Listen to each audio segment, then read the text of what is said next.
आप देख रहे हैं ये देश है हमारा, अमीश देवगन के साथ। योगी जी न्यूज़ 18 को अपना समय देने के लिए।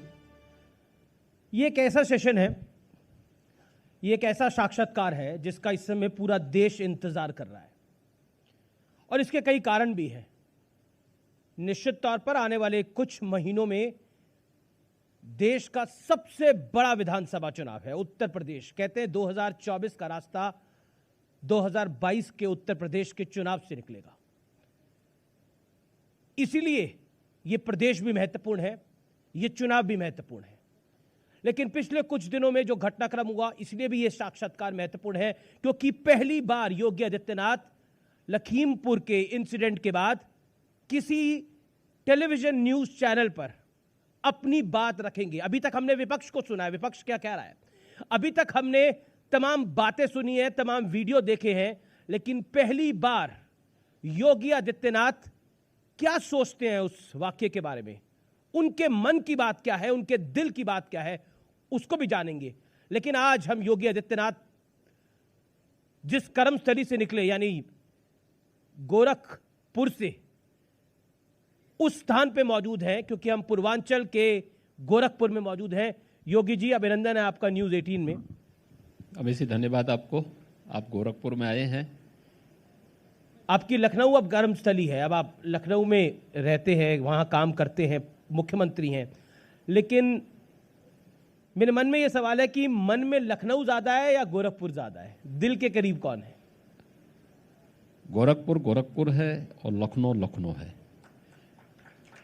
इसलिए दोनों में कोई तुलना नहीं की जा सकती है। लखनऊ प्रदेश की व्यवस्था के संचालन का केंद्र है, गोरखपुर मेरी आध्यात्मिक ऊर्जा का केंद्र बिंदु है और मैं दोनों को साथ लेकर के चलता हूँ। एक से ऊर्जा मिलती है और एक के माध्यम से लोक कल्याण के कार्यों को प्रदेश के 24 करोड़ लोगों तक पहुँचाने का एक हमारे पास सशक्त माध्यम बनता है। और पूरी ईमानदारी और पूरी प्रतिबद्धता के साथ हम लोगों ने दमदार तरीके से प्रदेश सरकार की उपस्थिति गांव-गांव और घर-घर तक पहुंचाई है। पिछले कुछ दिनों में एक विवाद भी बहुत ज़्यादा मीडिया में भी छाया रहा और उससे भारतीय जनता पार्टी पर भी बहुत सवाल खड़े हुए, आपकी सरकार पे भी बहुत सारे सवाल खड़े हुए। मैं लखीमपुर खीरी में जो वायलेंस हुई, एक एक्ट ऑफ वायलेंस हुआ, उसके संदर्भ में मैं आपसे सवाल पूछना चाहता हूँ, क्या कहना चाहते हैं आप उस विषय पर? देखिए, लखीमपुर खीरी की घटना है, ये दुखद और दुर्भाग्यपूर्ण है जी, और सरकार उसकी तह पर जा रही है। लोकतंत्र में हिंसा का कोई स्थान नहीं। जब कानून सबको सुरक्षा प्रदान करने की गारंटी दे रहा है तो कानून को हाथ में लेने का अधिकार किसी को नहीं, चाहे वो कोई भी हो, चाहे वो कोई भी हो, मंत्री हो, उसका बेटा भी हो। मैंने कहा कोई भी हो, कानून सबके लिए समान है और कानून सबके के साथ समान रूप से व्यवहार भी करेगा। लेकिन हाँ, ये माननीय उच्चतम न्यायालय की स्थापित रूलिंग है कि गिरफ्तारी के पहले आपके पास पर्याप्त साक्ष्य भी होने चाहिए। हम किसी व्यक्ति के आरोप पर अनावश्यक किसी को गिरफ्तार भी नहीं करेंगे, लेकिन हाँ, अगर कोई दोषी है तो उसको छोड़ेंगे भी नहीं, वह कोई भी क्यों न हो। और ये सरकार का संकल्प है, हम लोगों ने प्रदेश के अंदर यही किया। जिनके खिलाफ भी कार्रवाई हुई, जिनके खिलाफ भी साक्ष्य मिले, वह व्यक्ति कोई भी रहा हो, हमने उसके खिलाफ कार्रवाई करने में कोई गुरेज नहीं की। वह भले ही भारतीय जनता पार्टी का विधायक रहा हो या फिर विपक्ष का विधायक, या किसी पद पर बैठा हुआ कोई व्यक्ति, हम लोगों ने इसमें कार्रवाई करने में कोई गुरेज कभी नहीं की है। और लखीमपुर खीरी की घटना में भी यही सरकार कर रही है और यही की भी है। देखिए, पिछले कुछ दिनों में प्रियंका वाड्रा यहाँ थी, राहुल गांधी भी एक दिन के लिए इधर आए, भूपेश बघेल भी आए, चन्नी जो पंजाब के मुख्यमंत्री जी हैं वो भी इधर पधारे। लगातार नेता आते गए, जयंत चौधरी भी सीतापुर जाना चाह रहे थे, अखिलेश यादव भी सीतापुर जाना चाह रहे थे, लेकिन विपक्ष का आरोप है कि उन्हें रोक लिया गया क्योंकि बीजेपी की सरकार केंद्र में और जो यूपी में बैठी है, यानी दिल्ली की सरकार और लखनऊ की सरकार कुछ गलत कर रही है, इसलिए छुपाना चाहती है। देखिए, हम कुछ भी नहीं छुपाना चाहते। फिर जाने क्यों नहीं दिया गया? हमारे पास जो तहरीर आई थी, हमने उस तहरीर के अनुसार मुकदमे दर्ज किए। जी, एक इस प्रकार के मामलों में सरकार की पहली प्राथमिकता होती है शांति और सौहार्द बनाना है। जी, हमारे विपक्ष के जो मित्रगण हैं, ये कोई सद्भावना के दूत नहीं थे, और इनमें से बहुत सारे चेहरे तो ऐसे हैं जो इस उपद्रव और इस हिंसा के पीछे भी शामिल होंगे। एक बार तथ्य सामने आने दीजिए। दूध का दूध और पानी का पानी हम सबके सामने रखेंगे। बीजेपी के प्रवक्ता ने कहा, बीजेपी के एक नेता ने कहा और एक यूपी सरकार के मंत्री ने बोला कि ये पॉलिटिकल टूरिज्म के लिए आए हुए हैं। नहीं, मैं वही कह रहा हूं ना जी। सवाल ये कोई सद्भावना के लिए वहां नहीं जा रहे थे। मुझे एक बात बताइए, छत्तीसगढ़ के मुख्यमंत्री अपने छत्तीसगढ़ को तो संभाल नहीं पा रहे हैं। छत्तीसगढ़ में पुलिस की गोली से कुछ किसान मारे जाते हैं, उनके प्रति उनके मन में कोई भी अनुराग नहीं, उनके प्रति कोई सहानुभूति नहीं, उन्हें लखीमपुर खीरी के बारे में कोई जानकारी नहीं। लेकिन अब चाकरी करनी है तो पीछे पीछे चलाए। वो तो 50 लाख रुपए देके गए हैं। इसी प्रकार से जी, पंजाब के मुख्यमंत्री अपने पंजाब को संभाल नहीं पा रहे हैं। वो तो अभी बने हैं। और मैं क्या कर रहा हूं ना, अभी बने हैं, वहां संभाल नहीं पा रहे हैं। उसमें भी कौन डीजीपी होगा, कौन चीफ सेक्रेटरी होगा, अभी यही नहीं तय कर पा रहे। इससे बड़ा शर्मनाक क्या हो सकता है कि कोई मुख्यमंत्री इस बात के लिए तरस रहा है कि साहब डीजीपी कौन होगा, वो अपना डीजीपी नहीं बना सकता, अपना चीफ सेक्रेटरी नहीं बना पा रहा है। पंजाब के अंदर किसानों के साथ, पंजाब के नागरिकों के साथ जो व्यवहार हो रहा है उसको संभाल नहीं पा रहे हैं। अपने आंतरिक झगड़ों में वे इतने त्रस्त हैं कि उससे पिंड छुड़ाने के लिए उन्होंने भी वही रास्ता अपनाया जो छत्तीसगढ़ ने अपनाया है। राजस्थान में जो हो रहा है, तो अपनी कमियों को छुपाने के लिए लोग केवल दूसरों के यानी घरों पर पत्थर फेंकने का कार्य करने वाले लोग हैं। मैं पूछना चाहता हूं इन लोगों से, राहुल जी से भी और प्रियंका जी से भी, मार्च 2020 से कोरोना से प्रदेश भी देश भी त्रस्त है। उत्तर प्रदेश देश की आबादी का सबसे बड़ा राज्य है। मैं अखिलेश जी से ही पूछना चाहता हूं यह प्रश्न। 24 से 25 करोड़ की आबादी उत्तर प्रदेश में रहती है। कोरोना हमारे लिए सबसे बड़ा क्रिटिकल पॉइंट था, क्योंकि इतनी बड़ी आबादी जी, और हम ये भी जानते थे कि इस महामारी के बाद जो पलायन होगा अन्य राज्यों से, उत्तर प्रदेश उससे सबसे ज्यादा प्रभावित होने वाला है।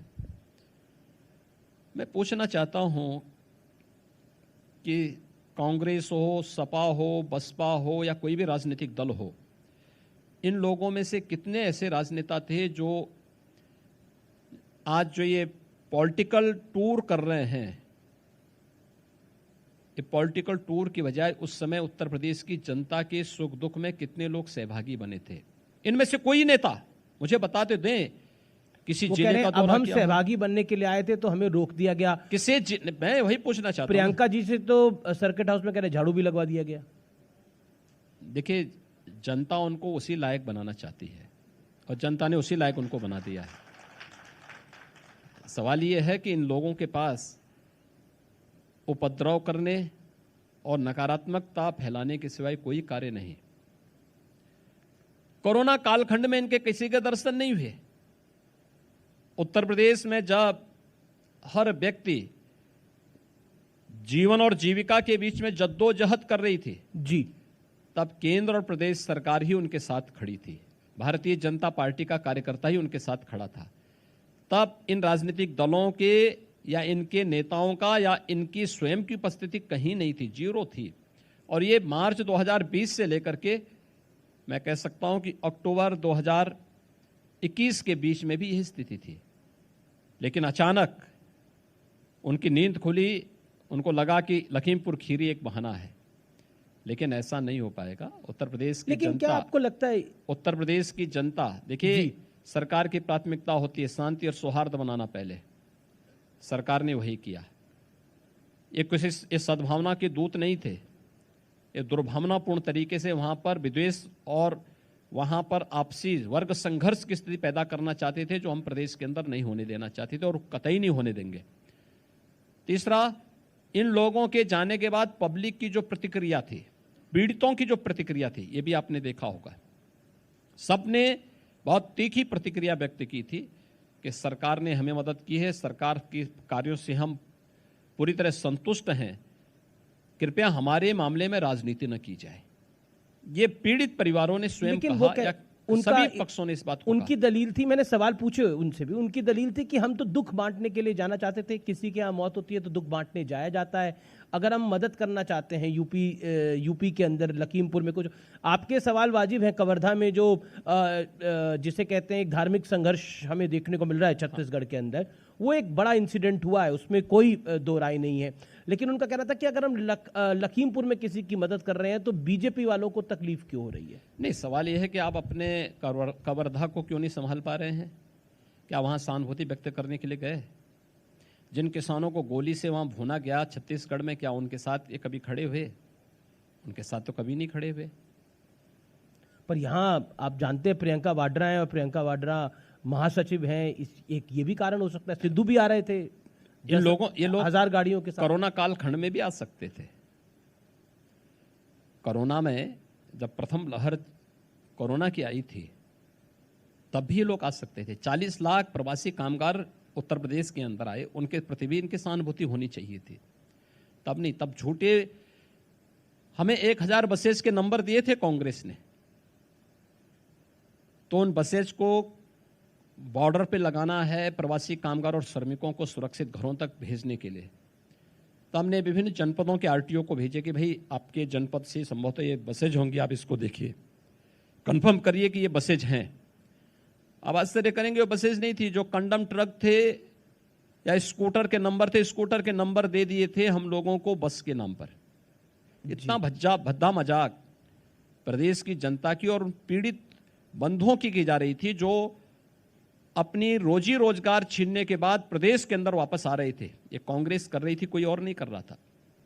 ये लोग तो जीवन के साथ खिलवाड़ करने वाले लोग हैं। क्योंकि गृह राज्य मंत्री हैं अजय मिश्र टेनी, उनके सुपुत्र इसमें इन्वॉल्व हैं, उनको बचाने के लिए सारी कवायद हो रही है। कई सारे वीडियोस भी सामने आए हैं। हमने मुख्यमंत्री देखिए, कोई वीडियो अभी तक इस प्रकार का नहीं, हमने तो नंबर भी जारी किया है जी कि अगर किसी के पास कोई साक्ष्य है तो इस पे अपलोड करें।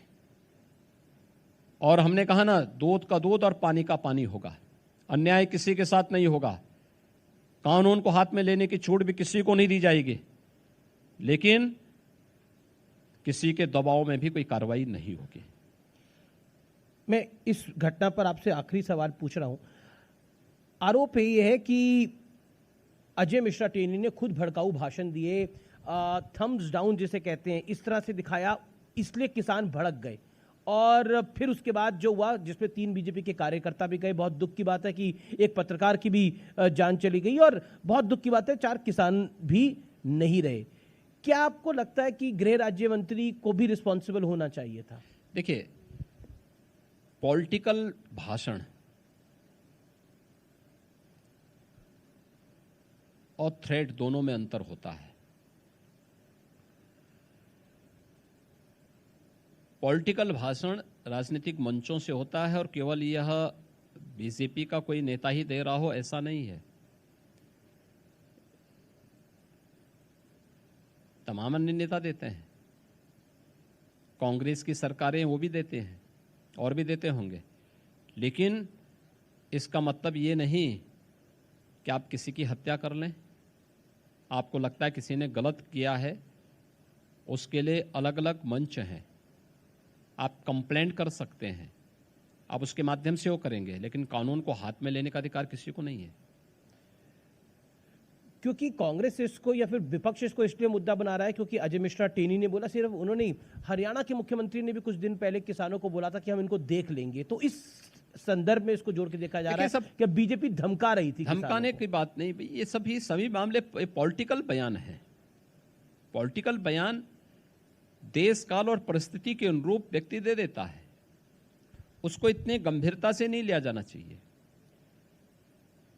प्रयास होना चाहिए कि हम कोई ऐसा बयान न दें, लेकिन अगर आता है तो वह उसका कोई मायने नहीं होता। आप उसका खंडन कर दीजिए जी, आपको बुलर रखता है आप भी बोल दीजिए, क्या मतलब है इसका।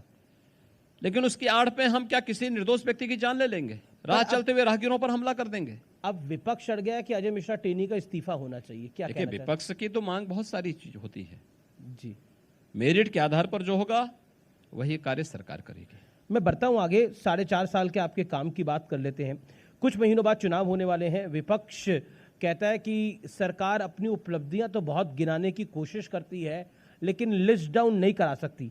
अखिलेश जी कहते हैं कि एमओयू तो बहुत साइन किए, पैसे कोई आते नहीं है, ये सिर्फ फीते काटने का काम करते हैं हमारा। देखिए अखिलेश जी को जब फुर्सत हो ये सब जानने पढ़ने की, 12 बजे सो के उठेंगे, 2 बजे तैयार होंगे, 4 बजे अपने मित्र मंडली के साथ बैठ जाएंगे, 6 बजे फिर साइकिलिंग के लिए निकल जाएंगे, तो पॉलिटिकल कार्यों के लिए कहाँ फुर्सत है।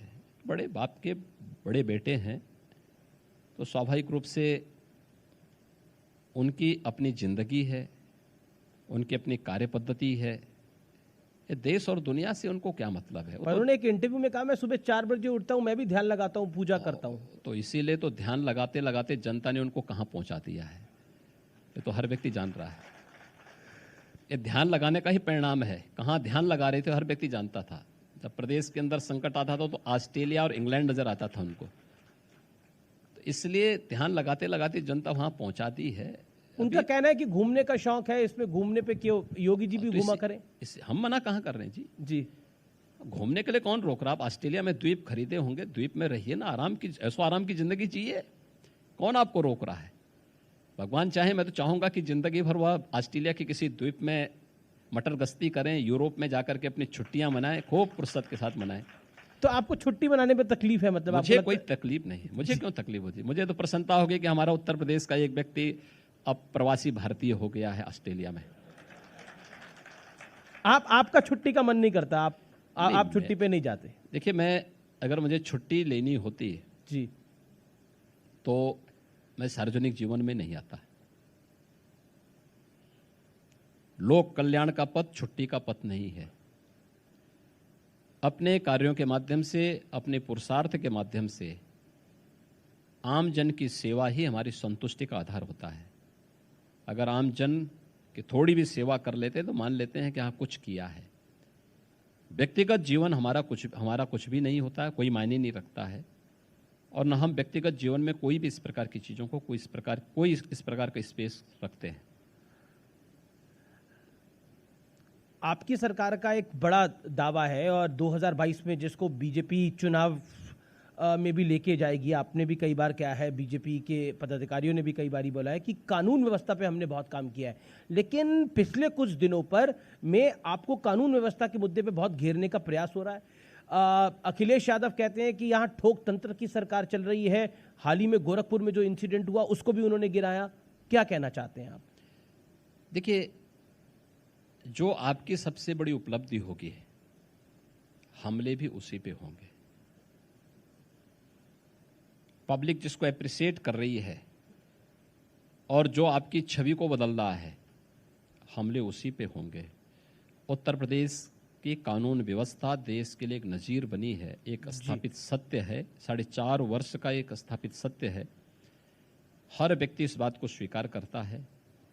अखिलेश जी कहते हैं कि हमें बताना पड़ता है फिर ही कार्रवाई होती है। बताने की आवश्यकता नहीं, उनसे पहले ही कार्रवाई हो चुकी होती है। अखिलेश जी तो जब सो के उठते हैं तब तक कार्रवाई हो चुकी होती है। और ठोक तंत्र की सरकार है, ये तो आप पे बहुत बड़ा ब्लेम लग रहा है बार बार कि आप सबको ठोक देते हैं। देखिए, ऐसा क्यों? विपक्ष की पीड़ा यही है कि जिन पेशेवर अपराधियों और माफियाओं को ये लोग गले लगाते थे, जो यहाँ के गरीबों का, यहाँ के व्यापारियों का या सार्वजनिक संपत्ति को जबरन हड़पते थे, उसको अपना जन्मसिद्ध अधिकार मान लेते थे, आज उन पेशेवर अपराधी और माफियाओं को जेल के अंदर भेज दिया गया है या वे प्रदेश छोड़ करके जा चुके हैं या कहीं और जा चुके हैं, तो स्वाभाविक रूप से इसमें इनका परेशान होना स्वाभाविक है। तो उनकी परेशानी, जब वो इस बात को कहते हैं तो उनके चेहरे की लकीर को पढ़ करके आप बोल सकते हैं कि आखिर इनकी पीड़ा कहाँ झलक रही है। मैं एक आपको आंकड़ा बताता हूं, जो असद ओवैसी साहब हैं, आपको बहुत प्रेम करते हैं वो।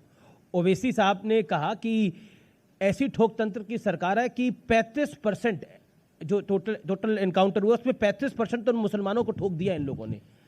ओवैसी साहब को बोलना चाहिए, एक कश्मीर में जो हो रहा है ना, कभी वहां भी सहानुभूति व्यक्त कर देते तो लोग उनको नेता मानते हैं।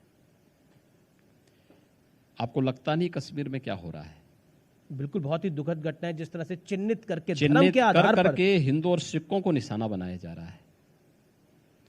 जो लखीमपुर खीरी में हिंदू और सिखों को लड़ाने का कुत्सित प्रयास कर रहे हैं ना, इनको कश्मीर का आईना दिखाना चाहिए। वहां पर इनको तालिबान के कृत्यों का आईना दिखाना चाहिए। और प्रदेश के अंदर लखीमपुर खीरी के मुद्दे का राजनीतिकरण कौन कर रहे हैं? जो तालिबान का समर्थन काबुल में कर रहे हैं। ये वही चेहरे हैं, ये मिलते जुलते चेहरे हैं।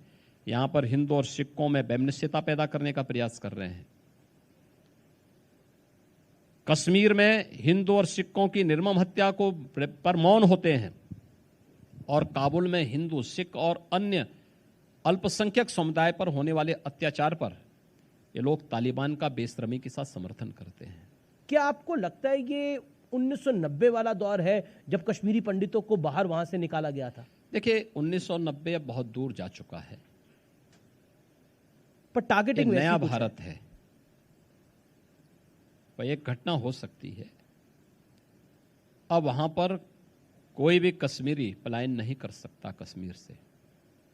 आज भारत के अंदर एक मजबूत सरकार है, मोदी जी के नेतृत्व में, माननीय गृह मंत्री जी के नेतृत्व में। आंतरिक सुरक्षा पहले की तुलना में कई गुना सुदृढ़ हुई है। जिसने किया है वो भुगतने को भी तैयार हो गया होगा, वो भुगतेगा भी। आज कोई ऐसा नहीं कर सकता। आपने बड़ा महत्वपूर्ण पॉइंट बोला। आपने बोला कि लखीमपुर में एक प्रयास था हिंदुओं और सिखों को भिड़ाने का या फिर दंगे जैसी स्थिति थी। ऐसे बयान हमने देखे पीछे, काफी नेताओं के भी आए, खासतौर पर बीजेपी के। क्या आपको लगता है कि ये एक ढांचा है जिसके इर्द गिर्द घुमाना चाहता है कोई?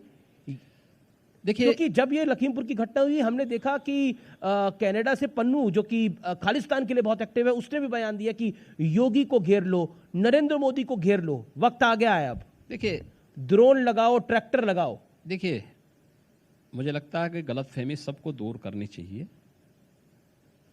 ये उत्तर प्रदेश है, उत्तर प्रदेश के अंदर हमारा संकल्प है सबको सुरक्षा देंगे। बिना भेदभाव के सरकार शासन की योजनाओं का लाभ सबको देगी, लेकिन तुष्टीकरण किसी का नहीं करेगी और सुरक्षा के साथ खिलवाड़ करने की छूट भी किसी को नहीं देगी। अगर कोई ये गलतफहमी में है कि उत्तर प्रदेश के अंदर हम घेराबंदी करके और आम जनजीवन को ठप कर देंगे या निर्दोष लोगों पे हमला करेंगे, तो फिर तैयार हो जाएं। वो भी हम तो तैयार हैं। जी, आपने बोला कि हम बिना भेदभाव के काम करते हैं। अवैध धर्मांतरण का एक बहुत बड़ा खुलासा हुआ है, जिसे कहते हैं कि इसमें दिल्ली में भी गिरफ्तारियां हुई हैं, इसके लिंक विदेशों तक भी जा रहे हैं। विपक्ष का आरोप है कि उपलब्धि गिनाने को नहीं है इस सरकार के पास, इसीलिए अवैध धर्मांतरण का एक नया खेल रच दिया गया है। देखिए, ये प्रदेश की सुरक्षा एजेंसियों, जी, जो एजेंसियां प्रदेश की 24 करोड़ से 25 करोड़ की आबादी को सुरक्षा की पुख्ता व्यवस्था कर रहे हैं, उनकी कार्यपद्धति में प्रश्न खड़ा करना है। विपक्ष के पास मुद्दा नहीं है और वह अपनी नाकामयाबियों को छुपाने के लिए केवल आरोप प्रत्यारोप करती है। अपनी अकर्मण्यता के लिए सरकार को घेरने का प्रयास करती है। जी, धर्मांतरण के खिलाफ आज से 1 वर्ष पहले हम लोगों ने इसीलिए एक सख्त कानून बनाया था, क्योंकि ऐसी घटनाएं मिल रही थी, इस प्रकार की वारदातें हो रही थी और हम लोगों को लग रहा था आज अगर वो एक्ट नहीं होता, कानून नहीं होता, तो हम लोग इस पे प्रभावी कार्रवाई नहीं कर पाते। मैं कुछ आपको बयान इस पे बताता हूं। मेरठ में मौलाना करीम सिद्दीकी की गिरफ्तारी हुई तो आम आदमी पार्टी के विधायक हैं अहमदुल्ला खान, उन्होंने बोला मुसलमानों पर जुल्म जो है वो बढ़ते जा रहे हैं। असद ओवैसी ने बोला कि देखिए फिर टारगेट पे ले लिया गया। और इसी तरह के बयान समाजवादी पार्टी के सांसद के भी आए। मैंने कहा ना, ये सब एक ही थैले के चट्टे बट्टे हैं, इनसे बहुत उम्मीद नहीं की जा सकती है। या हर उस कार्य का विरोध करेंगे जो उत्तर प्रदेश के हित में हो, देश के हित में हो। इन चेहरों के द्वारा उस हर कार्य का समर्थन किया जाएगा जो उत्तर प्रदेश के सामाजिक ताने बाने को छिन्न भिन्न करता हो, देश और प्रदेश की सुरक्षा के लिए खतरा हो, उसका ये लोग समर्थन करते हैं जी। और जो यहाँ की एकता, अखंडता और सुरक्षा के लिए महत्वपूर्ण है, उन सभी का ये लोग विरोध करते हैं। अगर आपका नाम अशरफ है तो आप अशरफ ही रखिए, आप अपने को अनिल मत बताइए। ये पप्पू टप्पू रामू के नाम पर अपने को जो है भ्रम की स्थिति पैदा मत करिए,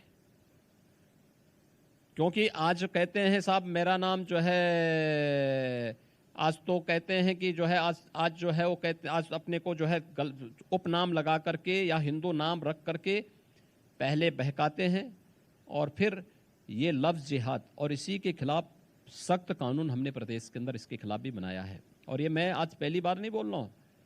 2009 में केरल हाई कोर्ट ने वहां की सरकार को आदेश दिया था कि लव जिहाद एक खतरनाक ट्रेंड है, एक केरल जैसे स्टेट को इस्लामिक स्टेट बना देगा। और लव जिहाद शब्द का इजाद मैं अपने व्यूअर्स के लिए बता रहा हूं, ये केरल की एक चर्च ने किया था, ये किसी और ने नहीं किया था। एक न्यायपालिका ने इस बात को कहा। कर्नाटक में भी यही बात हुई थी उस समय 2011 में। उस सब के बावजूद भी अगर ये लोग अपने कानों में तेल डाल करके चुपचाप सोए हुए हैं तो ये लोग देश के साथ धोखा कर रहे हैं। असाउद्दीन ओवैसी अब खुलकर अतीक अहमद और मुख्तार अंसारी की बात कर रहे हैं। मुख्तार अंसारी का परिवार जो है वो समाजवादी पार्टी के भी करीब दिख रहा है। उनके जो भाई हैं सिबगतुल्ला, वो समाजवादी पार्टी में शामिल भी हो गए हैं। क्या कहना चाहते हैं आप? ये तो जनता को देखना चाहिए कि समाजवादी पार्टी का वास्तविक चेहरा क्या है। ये जितने भी माफिया हैं ये कहीं और जगह से, कहीं धरती से फट करके नहीं आए हैं। ये सब इन्हीं पार्टियों के द्वारा पाले पोसे गए हैं और इन्हीं सब पार्टियों के ये जो अनैतिक कृत्यों के परिणाम ये सब हैं।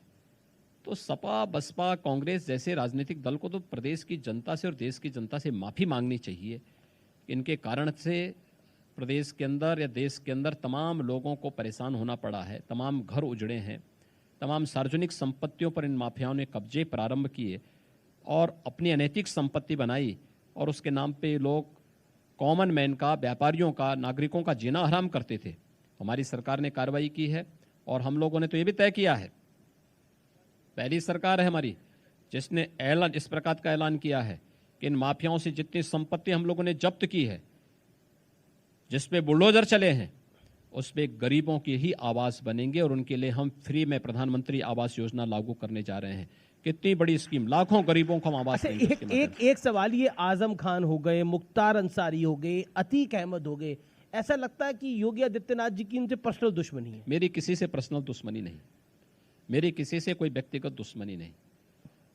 मेरा अगले वर्ष, ये देखिए आज से 4.5 साल पहले तो कितने मतलब इनकी दबंगई चलती थी, आपने समाप्ति कर दी है पूरी तरह से। देखिए मैं पिछले 25 वर्षों से, यानी मैं अगला वर्ष मेरा 25 साल हो जाएंगे सार्वजनिक जीवन के, 25वां वर्ष मेरा अगला वर्ष होगा और 25 वर्ष में मैंने किसी को भी राजनीतिक रूप से अपना दुश्मन नहीं माना है, किसी को